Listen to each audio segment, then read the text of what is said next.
Welcome everyone to our webinar for November 2018, presented as a partnership between Build Consulting and Community IT Innovators.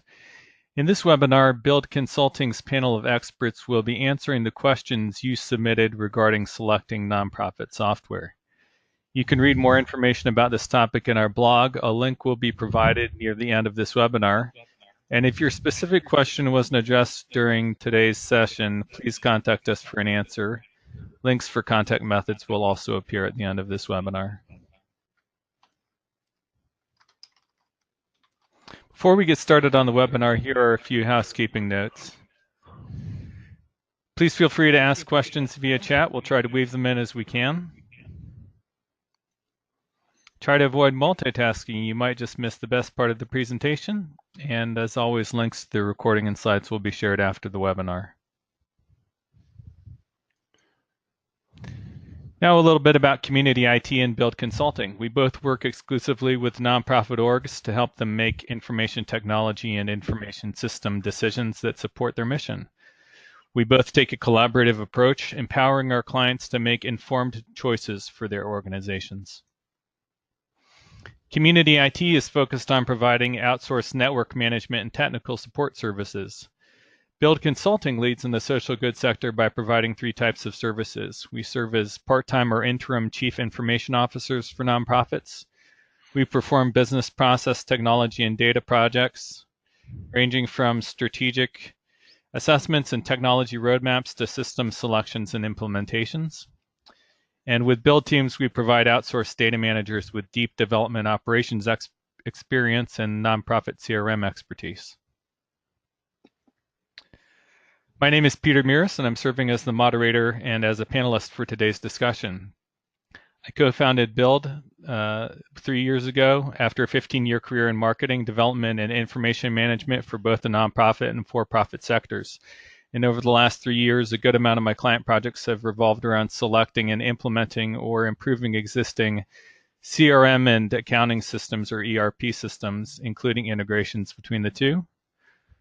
I'm passionate about helping nonprofit organizations fulfill their mission by leveraging technology, and I'm very happy to be with you today. And I'm also happy to welcome two of my colleagues from Build Consulting, who along with myself will be serving as the panel of experts for today's Ask the Expert session. First, David Deal, also a partner of Build Consulting. Will you please introduce yourself, David? Thank you, Peter. I'm David Deal. I'm founder and CEO of Community IT, and more recently a founding partner at Build Consulting. I've spent my 25-year career in nonprofit technology, and I'm glad to be here today and to contribute to our panel of experts. Kyle? Kyle Haynes, partner at Build Consulting. I'm always excited anytime anybody thinks I'm an expert in anything, so I appreciate being invited to today's webinar. And I guess why I was most excited to be on today's webinar is because I think oftentimes selections are the beginning of implementations, and I think they're incredibly important to do well and to get right. And so I'm excited to see the questions today and share my experience and wisdom that I've gleaned over the years. Thanks, David and Kyle. We'd just like to share a few thoughts with everyone on the webinar attending before we get into the questions and answers.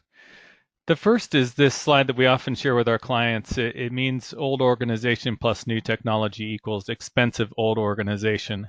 And we just share this to illustrate how transformation is critical to success.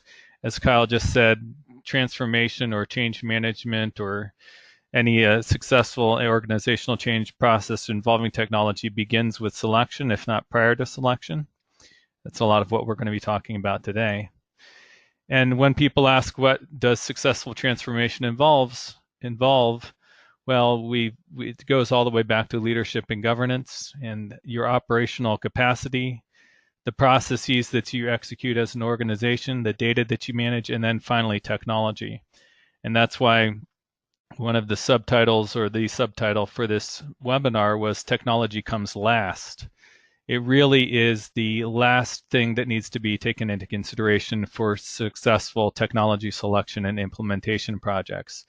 A lot of things upstream of the technology selection actually need to be well ordered, or done as part of the selection process in order to make sure that that resulting implementation is successful.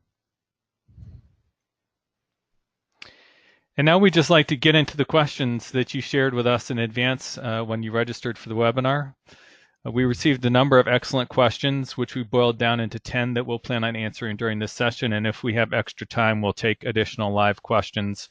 Again, feel free to use the chat features of GoToWebinar to submit them as we go, and I'll try to weave them in as we're answering other questions or at the end. And it's an informal collaborative discussion between the panelists. If you'd like a more comprehensive answer to a particular question or that speaks more directly to your individual situation, please don't hesitate to reach out to us and we'll be happy to have a conversation with you. So without further ado, let's get to the first question. We are about to select a new CRM. What are the top 2 or 3 things we can do to make the selection successful?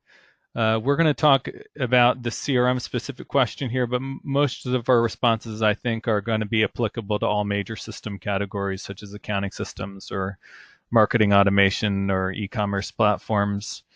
And I'm going to just lead off by answering this one and tee it up for my colleagues here. I think the number one thing that you can do to be successful with the selection is to do solid business requirements definition.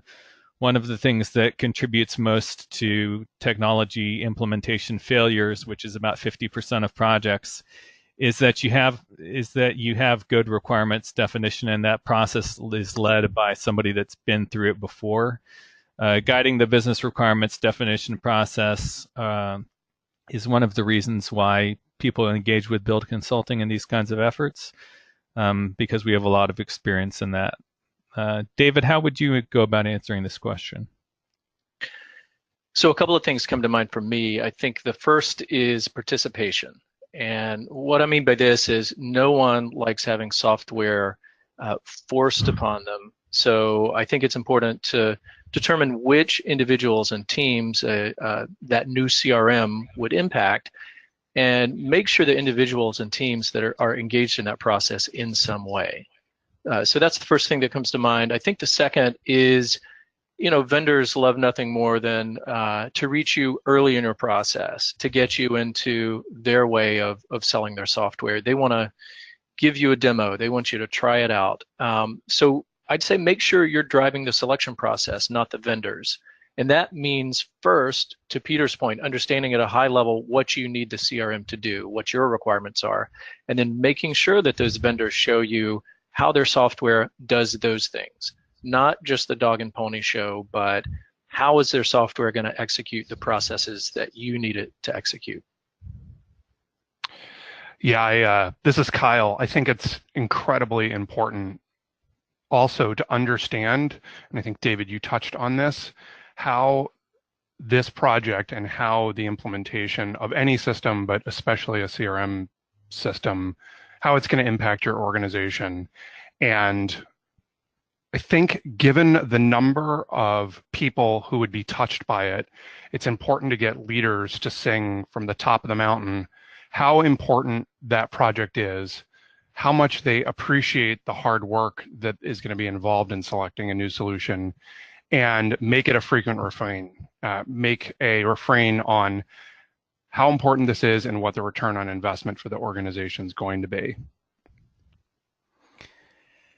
Those are great points. I think we're going to answer some questions that build on this. So specifically in regards to requirements and who needs to be involved, change management aspects. So we're going to leave it there for this question for right now and get back to it in different, deeper ways later on.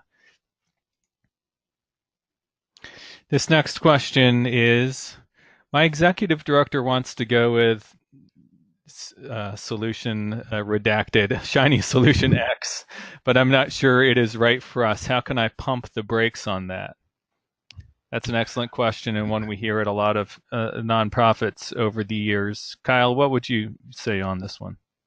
Yeah, I mean, not only do we hear it all the time, if you go to a vendor conference, you see people wandering around starry-eyed with promises that that new solution is going to be the thing that transforms how the organization works.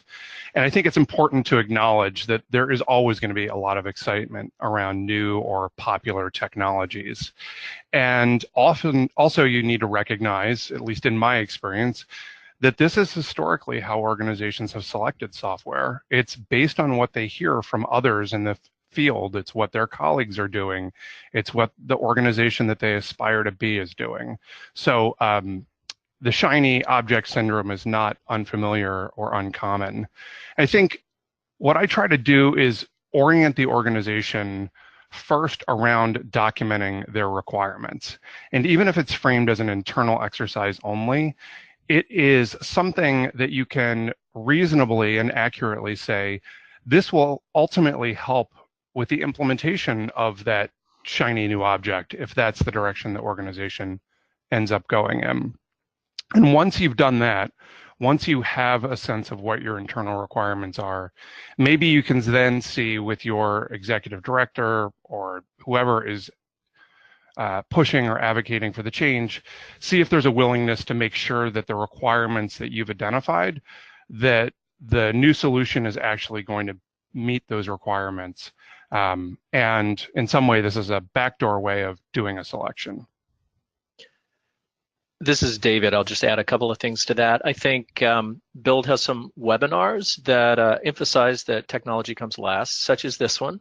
But I would encourage you to point your executive director to one of those, or maybe take a still frame from one of them showing that about 50% of CRM projects fail, or one of our blog entries that talks about studies showing that 30 to 70% of enterprise software projects fail. So, I think that's one thing you can do to say, hey, let's slow down a bit. Let's do the requirements definition that Kyle was just talking about, or I should say, and promote the idea that the organization really needs to start, and the leader needs to start by envisioning and articulating the change that he or she wants to see in the organization, and articulating how technology can support that organizational change. There is probably more than one solution in almost every scenario that could meet those needs. The second thing is, if you want to play a little bit of hardball here, if it's a big dollar investment, just ask if the leader really wants to go in that direction without the due diligence required to make an informed decision. Those are great points. This is Peter again. The only thing I would add to that is that sometimes where the solution that's being sought is a platform like Salesforce, you might have an executive director that says, oh, we should go with Salesforce, but not really understand the infinite variety of possibilities that could exist within that platform, even just for something as specific as gift management or case management. So really just doing some education there, sort of politely probing into, well, when you say Salesforce or when you say Dynamics or anything else, or when you say even LMS, learning management solution, what does that mean? How should we interpret that? Give them a little bit of exposure to the breadth of various options that are available there. And it might not be as clear-cut of a solution as the leader originally anticipated. This is Kyle. That's an interesting point that you just made, Peter. I actually have a client right now that began with the supposition that they needed a learning management system, and through the process that we're talking about, actually recognized that LMS was a part of what they needed to do, but it was actually an entirely different type of solution that they needed. So I really think that's also important for the organization to understand that sometimes the shiny object they think they actually need an entirely different, maybe not even shiny, just a different object altogether. Yeah. Speaking of CRMs, on our next question here. The last time we implemented a CRM, it failed miserably. How can we prevent that from happening in the future? David, what would you say in response to this? Yeah, so I think Build would start by asking what went wrong and why. because failure is really one of the best teachers. It's probably the best teacher. And, it can be an uncomfortable place to go to talk about why it failed, especially if you're trying to be thorough and transparent in that process. Sometimes it failed because of the people involved, frankly, or sometimes it failed because leadership didn't provide sufficient vision of how people should use the system. So I think to answer it effectively, you've got to be willing to go there. It helps to have some degree of objectivity in that analysis, and I know that can be difficult for someone inside the organization, particularly if it involves assessing the capabilities of team members. I think the second thing I'd ask is, how are things different now? Have the conditions at your organization changed to give you a greater chance of success? Success is never guaranteed in these enterprise software projects and CRM projects, and are the necessary pieces in place to do that effectively? If the answer is no, you're probably going to get the same result. Kyle, do you have anything to add to that? Yeah, I think I'm thinking about CRM implementations as it relates to other types of implementations. And I think in some ways they're some of the most tricky implementations. I can think of a couple reasons that they're tricky. One is that they oftentimes involve an expectation that staff behavior is going to change alongside that CRM implementation. So a fairly dated but classic example is the technology is envisioned to help major gift officers use the system more effectively and guide how they do their work. Well, that involves behavior change. And I think we've hit upon in multiple places in the webinar already that technology rarely drives behavior change. So on a CRM project, thinking about what behavior has to change and how you're going to encourage or enforce that change is important. Secondly, with CRM projects, I think about, in some ways, the constituents or the consumers themselves of the change. They're the ones who are also going to feel the impact of the change, or at least hopefully feel the impact of the change through better tools that will allow you to manage and engage with constituents effectively. Mm-hmm. Yeah, the only thing that I would add to that is that a lot of organizations, in my experience, do a couple of different things, and this is a particular thorn inside of organizations that are trying to do CRM implementations because of the complexity factor that Kyle mentioned. One is that they don't often do, for lack of a better expression, postmortems on prior projects. Failed technology projects are kind of like, the thing that people want to avoid talking about. The team members avert their eyes from each other when they see each other in the hallways after a failed implementation. So, as David said, that can be a challenging thing to revisit, but it's important to do so. Also, nonprofits, and this is true of other kinds of organizations as well in the for-profit sector, don't do a great job of estimating the amount of time that it takes to select and implement a complex system effectively. They just sort of figure, well, it'll get done because it has to get done, but there's not necessarily any increase in resource availability to make that happen. So it oftentimes gets sidetracked or time gets cheated away from it that needs to be applied by competing initiatives or just the ordinary everyday business of running the organization. So those are other challenges, and really scoping to make sure that you can select and implement a CRM effectively is a big challenge, and we'll touch on that a little bit more in a few minutes.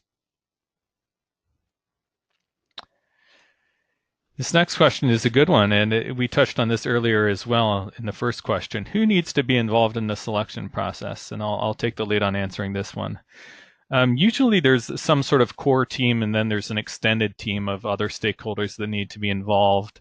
For the core team, you might have a range of executive sponsors, department managers, or managers within the department that are primarily affected, and some external advisors or consultants, whether those be vendors that are competing to provide a solution or a consulting firm like us that's providing some strategic assessment assistance.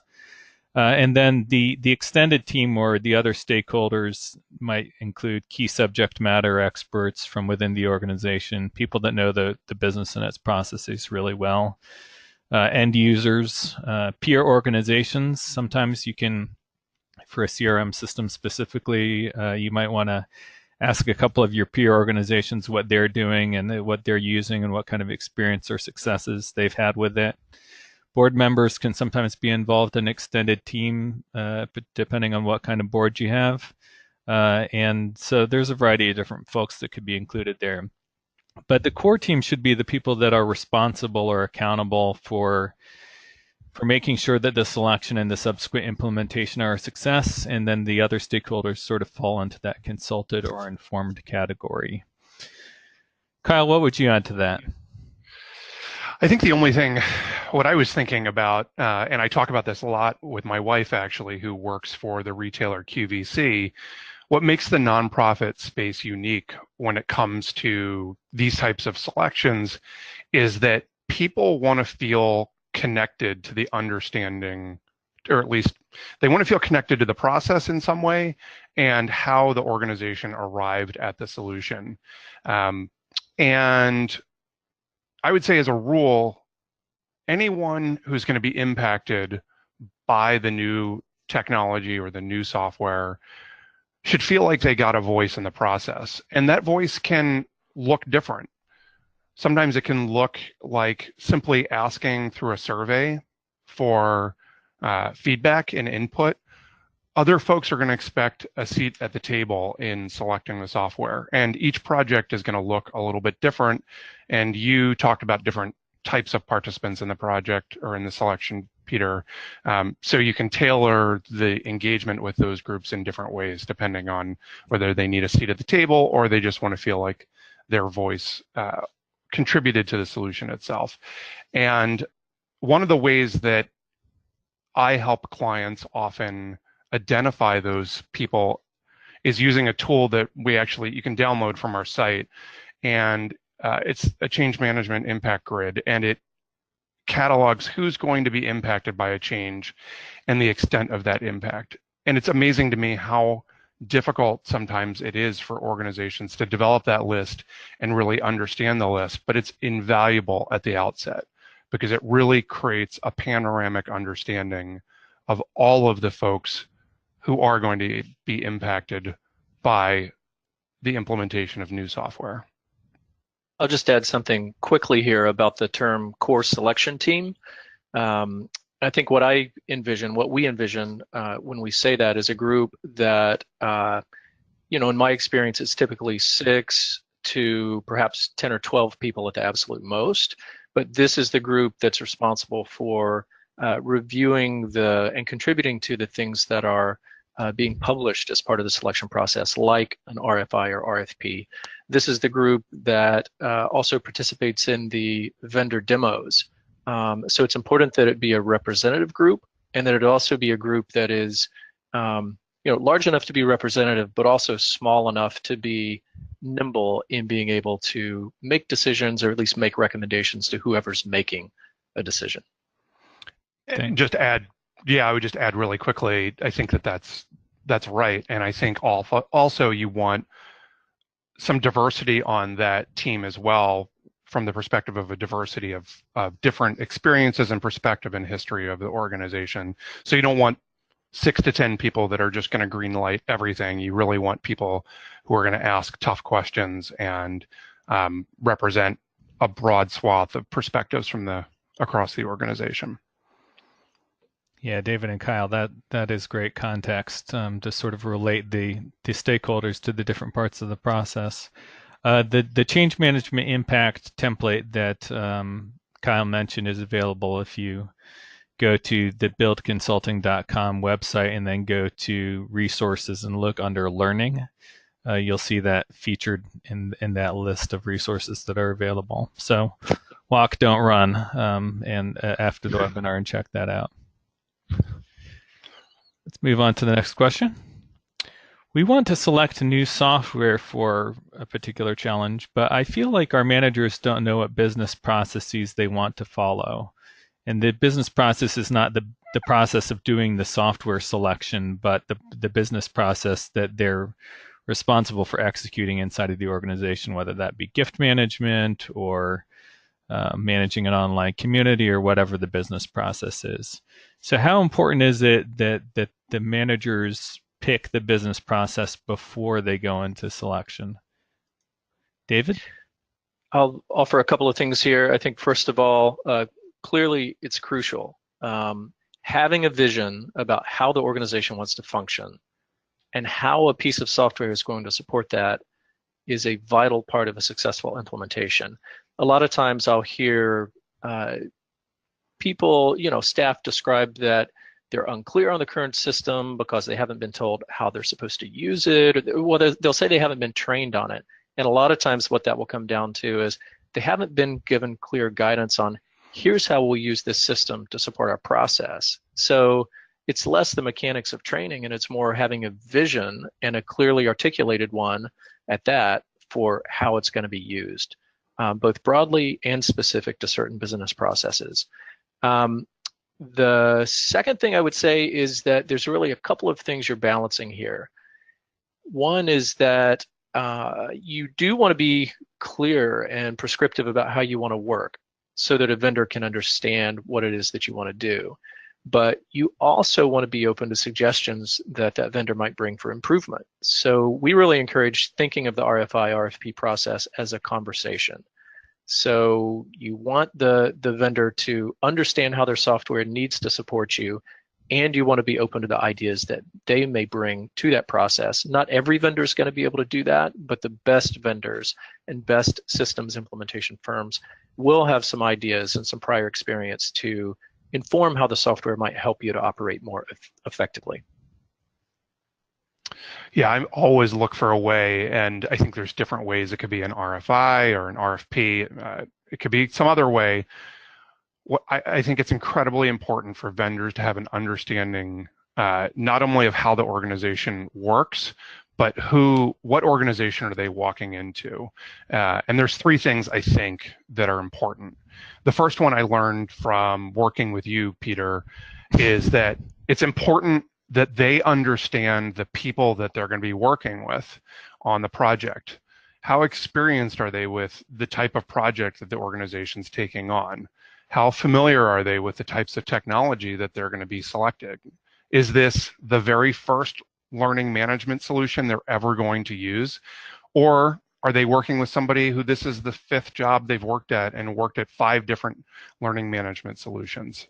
I think that's incredibly important to communicate to vendors so that when they're thinking about what it would mean to work with your organization, the experience that the organization's bringing to the table.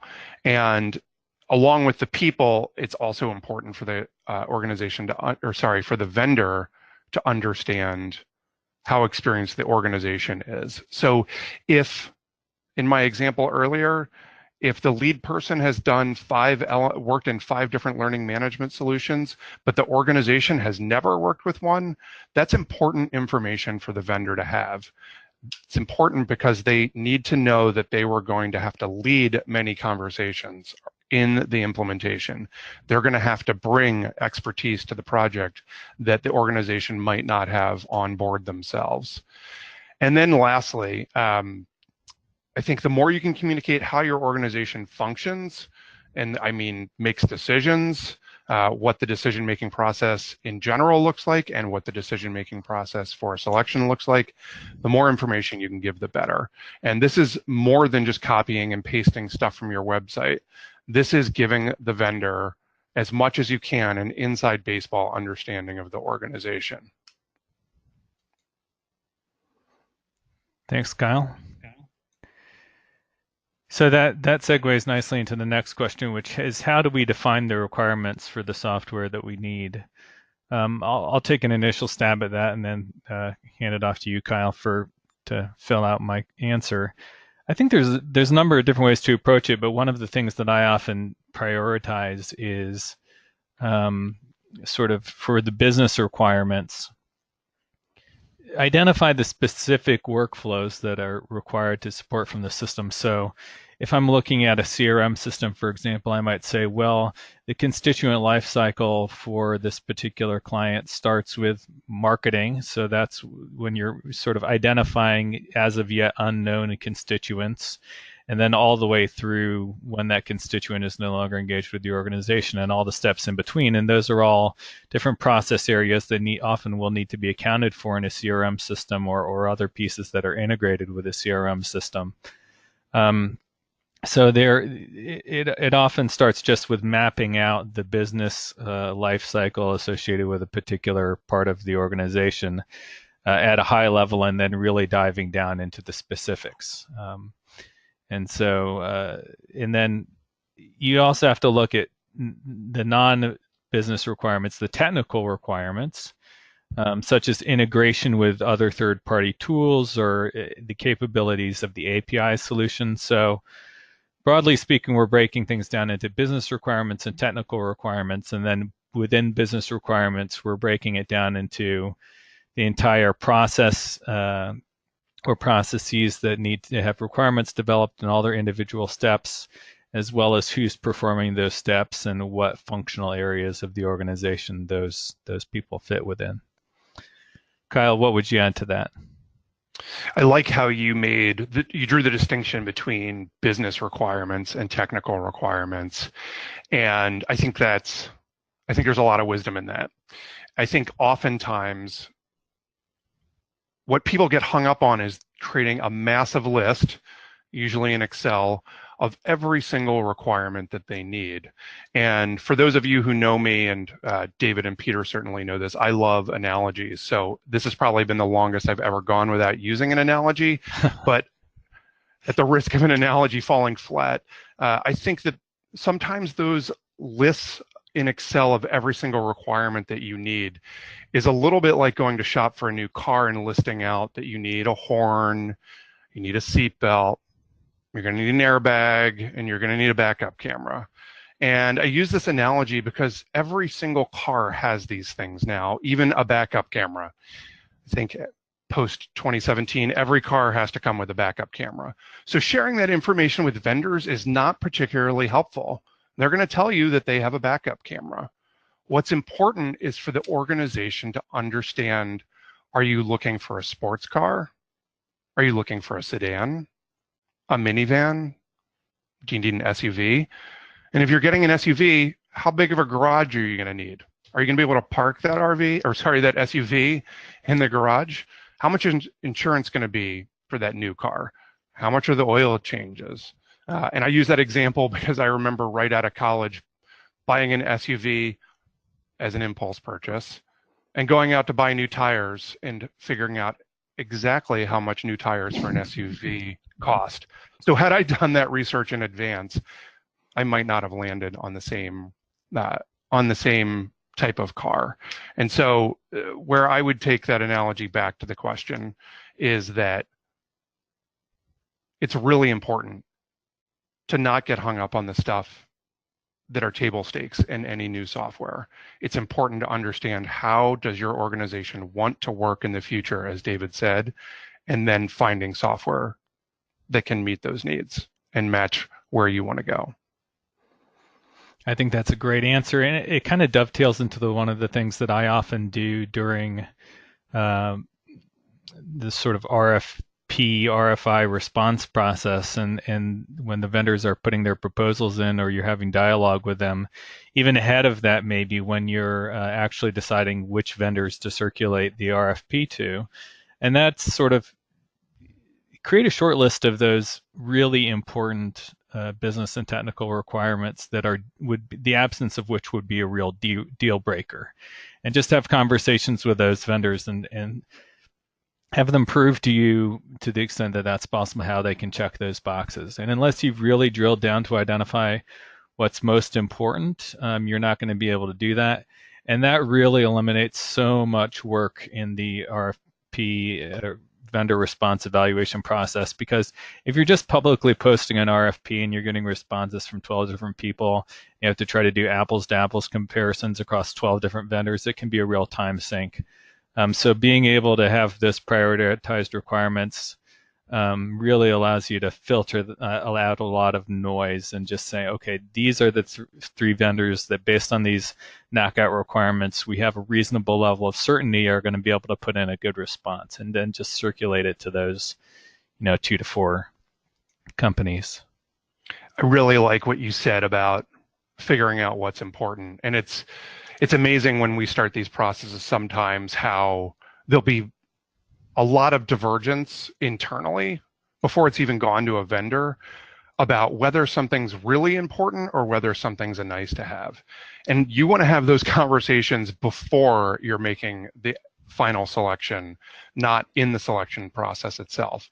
That's not the time you want to figure out what things are nice to haves and which things are important. We have a couple of questions or comments from the group here. One of the people put his name in there, Kyle. You may know who this person is. I won't share his name here, but he asked, "Is there a way I can make our CEO watch this presentation with his eyes pinned open, like in Clockwork Orange?" I think the answer to that is no. I wish that were true on some occasions. Yeah. I think the answer to that is no, but whoever asked that question, if you come up with any innovations that fall short of torturous methods, let us know. Another person asks, I've always used the language of functional requirements and information requirements. Do those map to your use of the terms technical requirements and business requirements, or do they represent something different? That's a great question. So for us, functional requirements maps to business requirements, and I don't know, I haven't used the term information requirements before, but we've also used the term non-functional requirements to match to technical requirements. I suspect that if information requirements are met within the context of sort of data relationship or management requirements, or sort of back-end technical considerations, then that probably does match to technical requirements. Feel free to keep those questions coming. Here's the next question. When is an RFP, request for proposal, or RFI, request for information, appropriate in a software selection? And I just want to say before I tee this up for David that for the purposes of this conversation, we're going to use RFP and RFI interchangeably. We're aware that they're defined differently by some people in the industry, but the bottom line is that you're looking to put a document out there that has a set of requirements and get vendors to respond to it. When is it appropriate to do that, David? So I'll start by saying, Peter, when you were talking about 12 vendors in an RFP process, that made me break out in a cold sweat. What a nightmare for everyone involved, the vendors and the people who have to read 12 proposals. So really, like you said, it's important to get that list down to a manageable list, 2 to maybe 5 at the most. But when to do the process at all, I think clearly you don't want to go through an RFP process for something that is more trivial, a lower dollar spend, or impacts a small number of people. Whether to go with Evernote or OneNote or something else, or what to use for personal task management. Of course, these aren't things that are big enough in scope to have an RFP. I'll also say that sometimes there are compliance requirements. We won't get into that, but if one of your funders says, we need to make sure that you've gone through a due diligence process, RFP, it's published in these places, clearly you need to do it there. In general, though, what would guide for me whether to go through an RFP process is the scope of the effort. It has to be large enough to warrant your investment of time in the RFP, RFI process. And by your, I mean yours personally, as well as everyone else in the organization who's going to participate in that. And secondly, it's got to warrant the vendor's time that they'll have to invest in creating a response. So, if it's a $10,000 project, frankly, it better be a pretty short RFP, or you're going to find a lot of vendors won't respond. And some vendors won't respond to RFPs, RFIs at all. And maybe they're not the right vendor for you. If your process is large enough to where you really need to have a conversation with prospective vendors to understand what they can do, and you really need a demo of their software.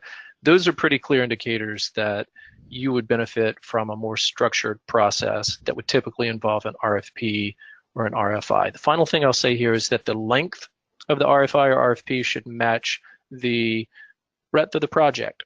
So maybe you can do a very brief RFP for that $10,000 project, but that's brief is certainly far short of 50 pages or longer RFPs that I've seen. I would add that, so yeah, I agree with all of that. And I think in an earlier question, what I talked about is that perhaps the biggest value from thinking about this as an RFP process might be internally only. It might be something that never gets shared with a vendor, and it is an opportunity to document how it is that the organization wants to work.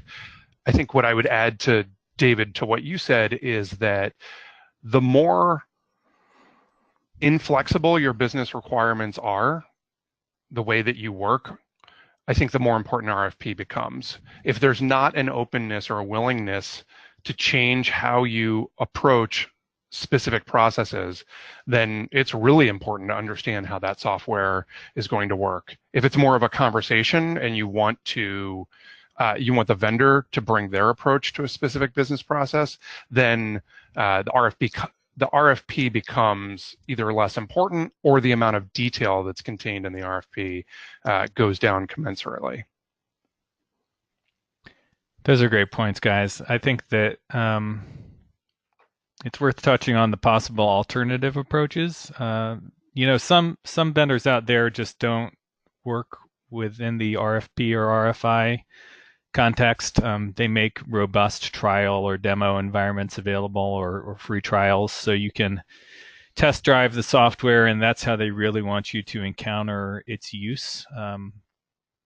And so you'll see vendors, particularly if you're at a smaller scale of organization, are going to try to push you towards that sort of experience. That usually takes place when a product is more well-defined, and there's less sort of configurable options. There's still some options, but not so much that you couldn't get a great feel for what the software is like or whether it's appropriate for your organization by just investing time and doing some test driving.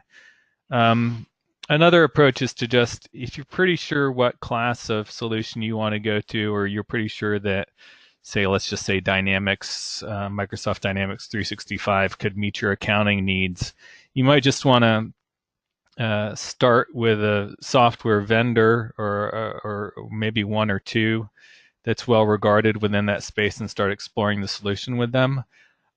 Sort of say, hey, this is what we're thinking. Can you help us sort of put some parameters around it? Rather than going through a formal RFP or RFI process, at least at first. I think you'd want to make sure that the vendor had a great reputation for really investing with the nonprofit community and helping them to advance the nonprofit community to advance itself as well as their own business interests before taking such an approach. And there are vendors out there that are like that. We touched on system demos a little bit already, but the next question is, one, when should we let the vendors demo, and how do we ensure vendors show us what we need to see and not what they want to show us? David? So I'll start by saying, Peter, you bring up, in response to the previous question, you brought up a good alternative, which is, if it's a smaller, kind of more tactical software decision, then just test driving it is a good option. So an assumption here is that it's a type of software, or it's a big enough project that it warrants a demo versus that download and try type of model. So I think it's okay to have brief initial demos before you start an RFI or RFP process to learn, particularly if you need to learn what current capabilities of software out there in a certain space are, if you need to learn what a new category of software can do. So I think that can provide helpful ideas and plant some seeds. I think it is important to make sure that vendors know when they're doing that, that this is just a quick initial demo to give you some ideas.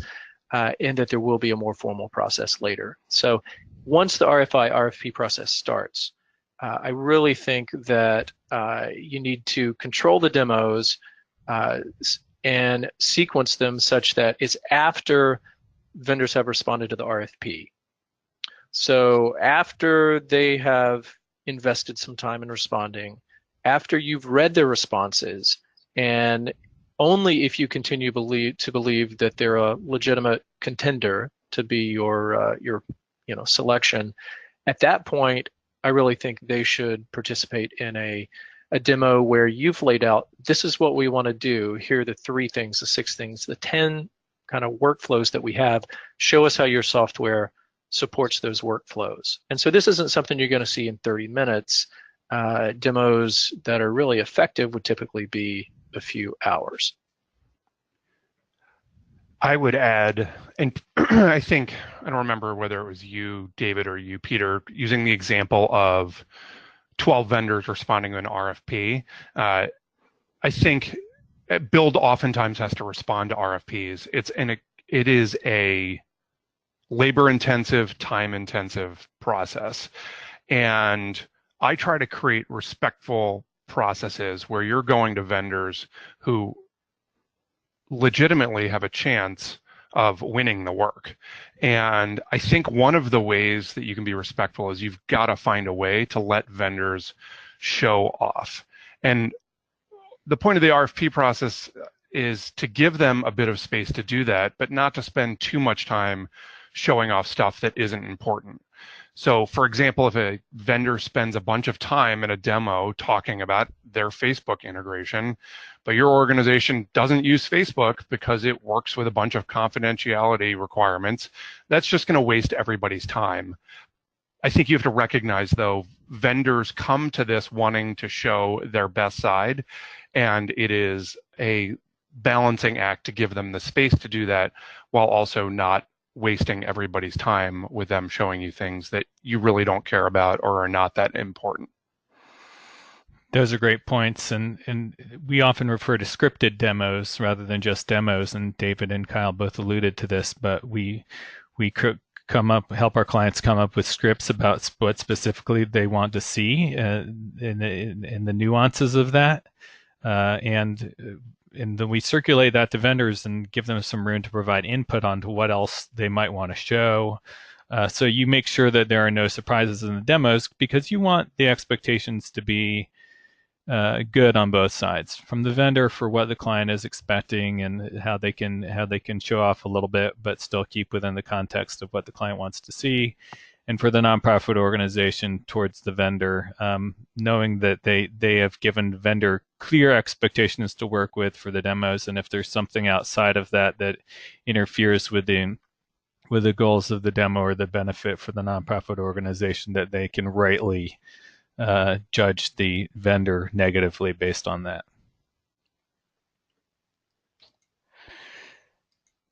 How can we make sure a vendor is giving us a realistic project estimate?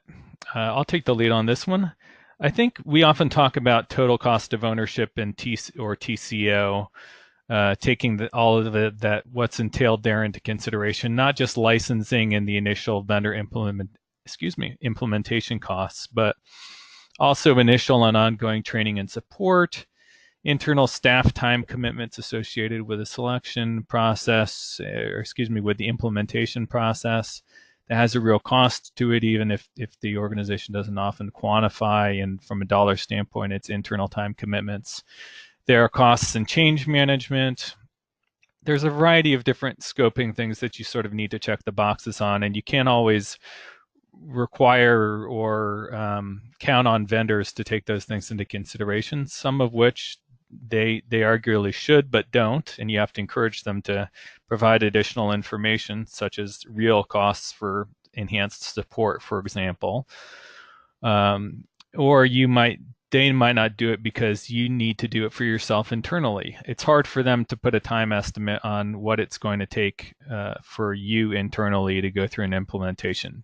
They might be able to help ballpark that for you, particularly after initial design phase, but rarely in response to the RFP are they going to be able to to give you that kind of an estimate. And that's really, so I just make 2 points. One, take total cost of ownership into consideration and everything that entails. And two, recognize that there's going to be some collaborative give and take with the vendor to arrive at an accurate figure.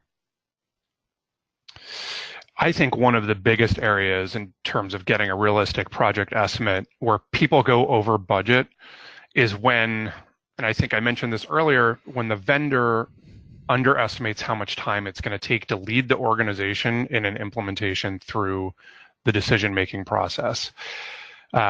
So for example, probably my best example at 4:45 or 4:50 in the afternoon is if you, for example, are implementing financial software and you've never tracked receivables before, and they're estimating something really low to implement accounts receivable, that's a red flag for me. Assume that gaining consensus on the right way to do things in the implementation is going to take significant time. You know your organization better than they do. If something seems like they're underestimating how long it's going to take, you should call that out and try to understand why they've estimated it so low. And vendors, my experience, they often think they're going to walk into a meeting room, have a design session, present some options for your team, and you're going to choose at the end of that hour-long meeting the best option and move on.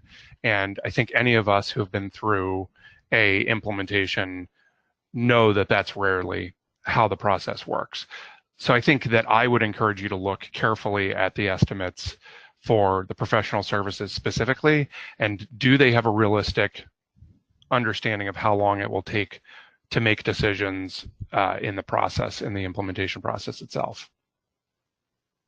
I think I'll just add a few things to this. One, let's just say it's very tough. I mean, vendors really, a lot of times it's a shot in the dark. If it's an enterprise implementation, they cannot realistically know what it's going to take when they provide the initial bid. They should go through a discovery process, a phase one of their project where they are defining the requirements in more detail. So because of this, it's so important to go into this project with a contingency fund, a significant contingency fund. The second thing I'll say is that multiple estimates certainly help. So if you're considering Salesforce, or if you're considering another piece of software where one firm sells the software and another firm is responsible for implementing it, try to get bids from multiple systems implementation firms.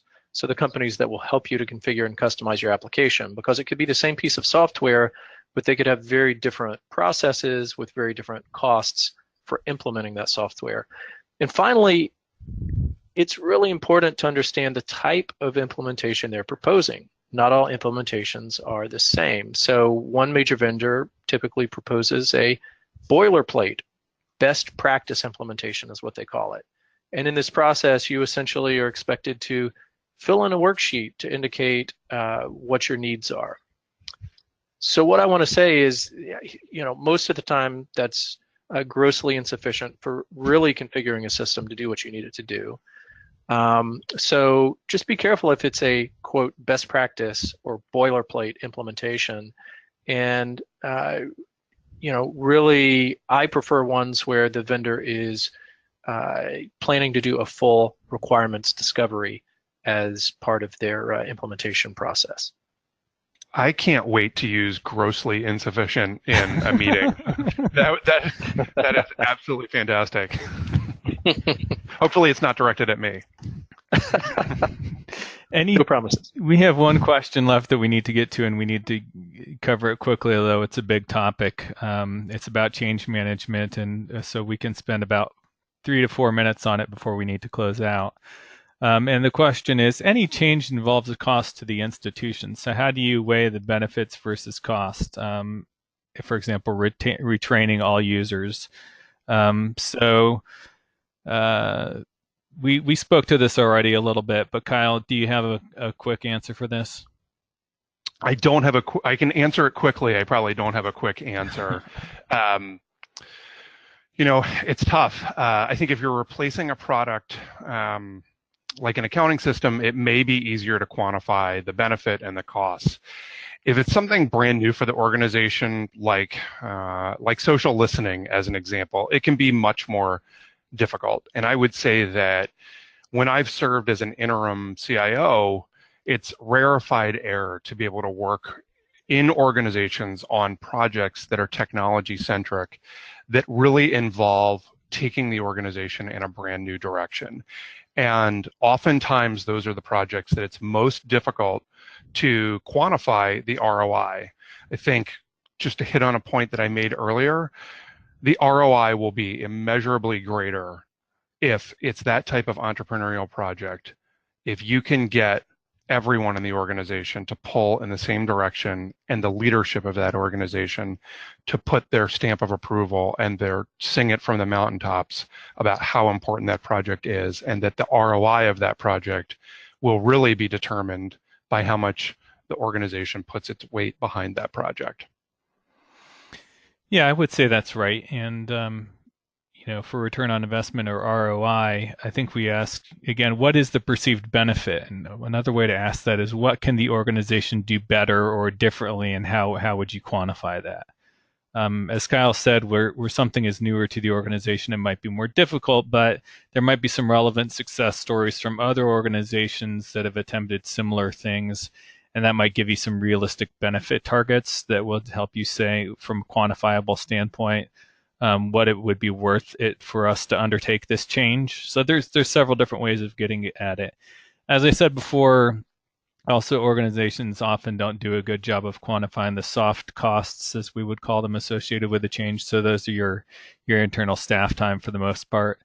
So having some experience from an experienced third party like Build Consulting, for example, can help estimate that, since we have experience across tons of implementations, and we will have some corollaries that we can associate with your particular situation and help you identify things like internal time commitments and the costs of those relative to undertaking a selection and implementation initiatives.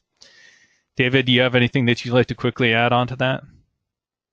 I do. I'll say that TCO, total cost of ownership, direct costs, soft costs, the numbers you get out of that process, it's one helpful data point.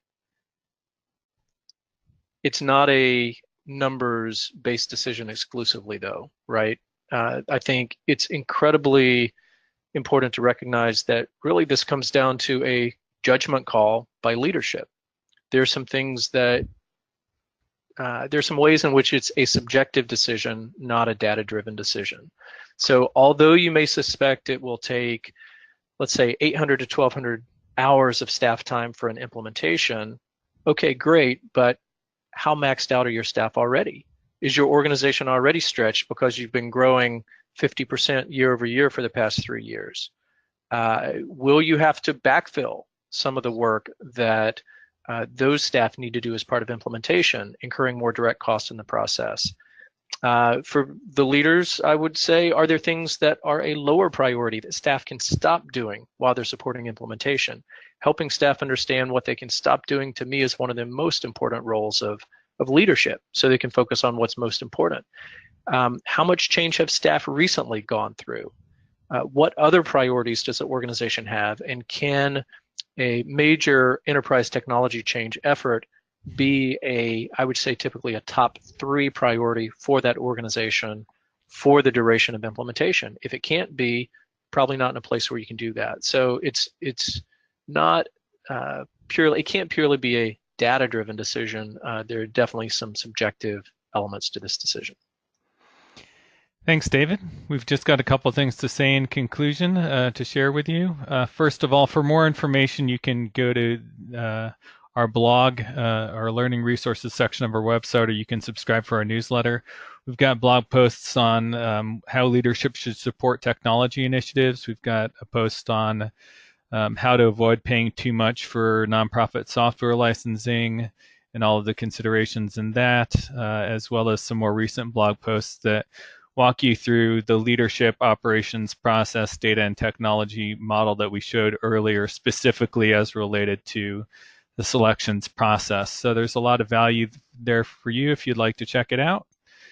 You feel free to continue the conversation with us via the website by contacting us through the contact form, on Twitter or LinkedIn. And finally, in conclusion, we'll just say that yes, the slides in the recording, both in the video and MP3 format for this webinar, will be available. We'll be emailing out links to you so you can access that information. And the next Community IT webinar isn't until January. That'll be on January 16th at the same bat time, same bat channel, and it'll be about nonprofit technology trends expected for 2019. And that'll be led by a panel of Community IT Innovators executive team.